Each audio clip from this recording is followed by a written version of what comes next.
Hello दोस्तों, स्वागत है आपका प्रतिमास यूनिक डायरी में। दोस्तों, ये वीडियो है भगवान बजरंगबली के जन्मोत्सव के बारे में, अर्थात हनुमान जयंती के बारे में। चैत्र मास की पूर्णिमा को बजरंगबली का जन्मोत्सव मनाया जाता है। इन्हें भगवान शिव का अवतार माना जाता है और उनका जन्म चैत्र मास की पूर्णिमा के मंगलवार के दिन हुआ था। इस दिन कई भक्त व्रत करते हैं और विधि विधान से उनकी पूजा करके व्रत को पूर्ण करते हैं। जगह जगह भंडारे आयोजित किए जाते हैं। कई तरह के उपाय और अनुष्ठान होते हैं। आइए जानते हैं इस साल 2023 में हनुमान जयंती कब पड़ रही है। तो दोस्तों, हनुमान जयंती 6 अप्रैल को मनाई जाएगी, क्योंकि चैत्र की पूर्णिमा तिथि 5 अप्रैल यानी बुधवार को सुबह 9:19 से शुरू होगी और समापन होगा गुरुवार 6 अप्रैल को 10:04 पर। उदया तिथि के अनुसार हनुमान जयंती 6 अप्रैल को ही मनाई जाएगी और इसी दिन व्रत रखकर भगवान बजरंगबली की पूजा की जाएगी। भगवान बजरंगबली की पूजा का शुभ मुहूर्त 3 तरह के मुहूर्त हमको मिल रहे हैं पूजा के लिए। एक तो सुबह सुबह ही है, 6:06 से 7:40 तक एक मुहूर्त ये मिलेगा। उसके बाद दोपहर में 12:24 से 1:58 तक पूजा कर सकते हैं, ये दूसरा मुहूर्त है।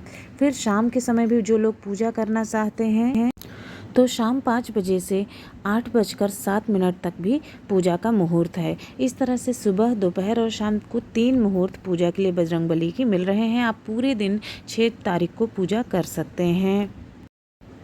हनुमान जयंती पूजा का महत्व लाभ क्या है? तो दोस्तों, इस दिन पूजा अर्चना करने वाले को बजरंगबली हर रोग और दोष से दूर रखते हैं, हर प्रकार से संकट से रक्षा करते हैं, जीवन के कष्ट दूर होते हैं और सुख शांति मिलती है। इसके साथ ही जिन लोगों पर शनि की ढैया दशा चल रही होती है, 7.5, हनुमान जयंती पर अगर वो व्रत रखें तो उनके शनि के दोष भी दूर होते हैं और साथ साथ कष्टों से भी मुक्ति मिलती है। कुंडली में शनि का अशुभ प्रभाव हो तो इस दिन हनुमान जी की पूजा करने से लाभ मिलता है और शनि देव से जुड़ी समस्याएं दूर हो जाती हैं। इस दिन हनुमान चालीसा और बजरंग बाण करने से हनुमान जी जल्दी प्रसन्न होते हैं और साथ ही नकारात्मक शक्तियों से भी मुक्ति मिल जाती है। आइए देखते हैं हनुमान जयंती पर हनुमान पूजा विधि क्या है हनुमान जी की। तो बजरंगबली की पूजा करने के लिए लाल पुष्प, सिंदूर, अक्षत, पान का बीड़ा, मोतीचूर के लड्डू, लाल लंगोट और तुलसी दल अर्पित करें। इसके साथ साथ हनुमान चालीसा का पाठ करें, हनुमान जी की आरती करें और भोग के रूप में लड्डू, हलवा और केला चढ़ाएं। इस दिन सुंदरकांड और बजरंग बाण का पाठ करने का भी विशेष महत्व माना जाता है। ऐसा करने से बजरंगबली प्रसन्न होते हैं और आसपास से हर तरह की नकारात्मक शक्तियाँ दूर हो जाती हैं। तो पूजा करने में भोग का ध्यान रखें, लड्डू, हलवा और केला चढ़ाएं, मोतीचूर के लड्डू भगवान को चढ़ाएं और इसके साथ साथ सुंदरकांड, बजरंग बाण और हनुमान चालीसा ज़रूर पढ़ें। इसके साथ ही पूजा करते समय बजरंगबली के इन मंत्रों का जप करें। ओम तेजसे नमः, ओम प्रसन्नात्मने नमः, ओम शूराय नमः, ओम शांताय नमः, ओम मारुतात्मजाय नमः। ये 5 मंत्र हैं जिनका आपको जप करना चाहिए। इसके साथ साथ बजरंगबली को प्रसिद्ध करने के लिए चोला भी चढ़ाया जाता है। चोला चढ़ाते समय आपको विशेष बातों का ध्यान रखना होता है। ऐसा करने से, चोला चढ़ाने से कहते हैं भक्तों की मुराद पूरी होती है और हनुमान जी की अपरंपार कृपा बरसती है। दोस्तों, आपको उन चीज़ों के बारे में बताते हैं जो हनुमान जी को बेहद पसंद है और चोला चढ़ाते वक्त इन चीज़ों को बिल्कुल भी नहीं भूलना चाहिए। सिंदूर, इत्र, चमेली का तेल, लाल कपड़े की लंगोट और जनेऊ हनुमान जी को बेहद पसंद है। चोला चढ़ाते वक्त भगवान की पूजा सामग्री में इन चीज़ों को शामिल करें। चोला चढ़ाने से पहले संकल्प लें, फिर श्री गणेश का स्मरण करें। इसके बाद भगवान श्री राम का ध्यान करते हुए हनुमान जी के चरणों में फूल चढ़ाएं। इस बात का ध्यान रखें कि बजरंगबली को नहलाने के बाद ही उन्हें चोला चढ़ाएं। पैर से शुरू करते हुए हाथ और मुख में आचमन कराते हुए सिर पर जल अर्पित करें। बजरंगबली को स्नान कराने के बाद उन्हें सिंदूर, तेल, इत्र आदि डालकर चोला चढ़ाएं। चोला चढ़ाने के बाद बजरंगबली को लाल लंगोट और जनेऊ भी जरूर चढ़ाना चाहिए। इन बातों का चोला चढ़ाते समय आप जरूर ही ध्यान रखें। इसके साथ साथ कुछ बातों का, नियमों का हनुमान जयंती पे पालन करना चाहिए। पूजन में बजरंगबली की पूजा अगर आप कर रहे हैं तो कुछ गलतियां करने से बचना चाहिए। अगर आप व्रत रख रहे हैं या नहीं रख रहे हैं तो पर भी। सूतक काल में पूजा। दोस्तों, सूतक काल ना सिर्फ ग्रहण से 12 घंटे पहले लगता है, अगर किसी की मृत्यु है तो भी 13 दिन के लिए सूतक काल लग जाता है। ऐसे में हनुमान जी की पूजा वर्जित होती है। स्त्रियों का स्पर्श। ब्रह्मचर्य का बड़ी सख्ती से पालन किया जाता है। भगवान हनुमान स्वयं स्त्रियों से स्पर्श से बचते थे।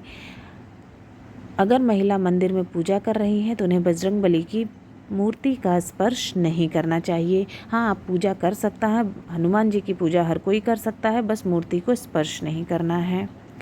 चरणामृत से स्नान कराने से बचना चाहिए। चरणामृत चढ़ाने का विधान नहीं है। बजरंगबली की पूजा में काले और सफ़ेद वस्त्र ना पहने। इस दिन पूजा में केवल और केवल लाल रंग के वस्त्र पहनकर पूजा करनी चाहिए। टूटी या खंडित प्रतिमा अगर है तो उसको बिल्कुल इस्तेमाल ना करें, उसे फ़ौरन हटा दें या फिर आप उनको जल में प्रवाहित कर दें। नमक से परहेज। हनुमान जयंती के दिन आपको नमक के सेवन से परहेज करना चाहिए और इसके साथ साथ उन चीज़ों से भी परहेज करना चाहिए जो आपको किसी ने दान में दी हों। उन उपवास रखने वाले को दिन में सोना भी नहीं चाहिए। इसके साथ साथ इस दिन मांस मदिरा के सेवन से बचना चाहिए और किसी को भी अपशब्द ना कहें, द्वार पर आए लोगों का अपमान ना करें। बजरंगबली के कुछ चमत्कारी उपाय जिससे आपको कर्ज से राहत मिलेगी, धन लाभ होगा और साथ साथ हर कष्टों से मुक्ति मिलेगी।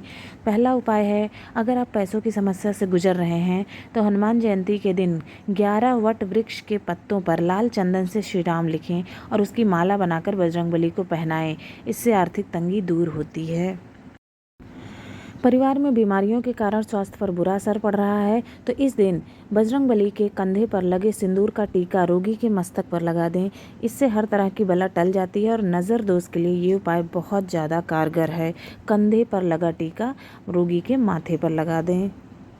यदि व्यापार और नौकरी में उन्नति नहीं हो रही है तो इस दिन संकट मोचन के समक्ष तेल का दीपक लगाएं और ओम नमो हनुमते रुद्रावताराय सर्व शत्रु संहाराय सर्व रोग हराय सर्व वशीकरणाय रामदूताय स्वाहा इस मंत्र का 108 बार रुद्राक्ष की माला से जप करें।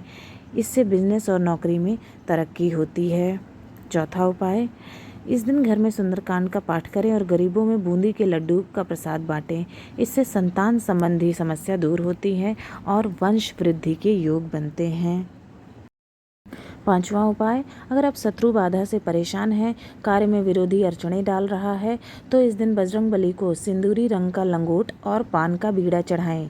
फिर कच्ची धानी के तेल के दीपक में लौंग डालकर हनुमान जी की आरती करें। कहते हैं इससे हर तरह का संकट दूर होता है। भय, नकारात्मक शक्तियों, प्रेत बाधा से मुक्ति पाने के लिए इस दिन घर की छत पर लाल ध्वजा लगाएं। ऐसा करने पर स्वयं हनुमान जी पूरे परिवार की रक्षा करते हैं। दोस्तों, ये थी हनुमान जयंती से जुड़ी हुई संपूर्ण जानकारी। चोला कैसे चढ़ाना है, पूजा कैसे करनी है, भोग क्या लगाना है, पूजा का शुभ मुहूर्त क्या क्या है, क्या उपाय करने चाहिए और कौन सी गलतियां करने से बचना चाहिए, संपूर्ण जानकारी इस वीडियो में एक साथ ही आपको मिल गई है। अगर वीडियो पसंद आया हो तो चैनल को लाइक, शेयर और सब्सक्राइब जरूर करें। आप सभी को हनुमान जयंती की बहुत बहुत शुभकामनाएं। भगवान बजरंगबली की कृपा आप पर हमेशा बनी रहे।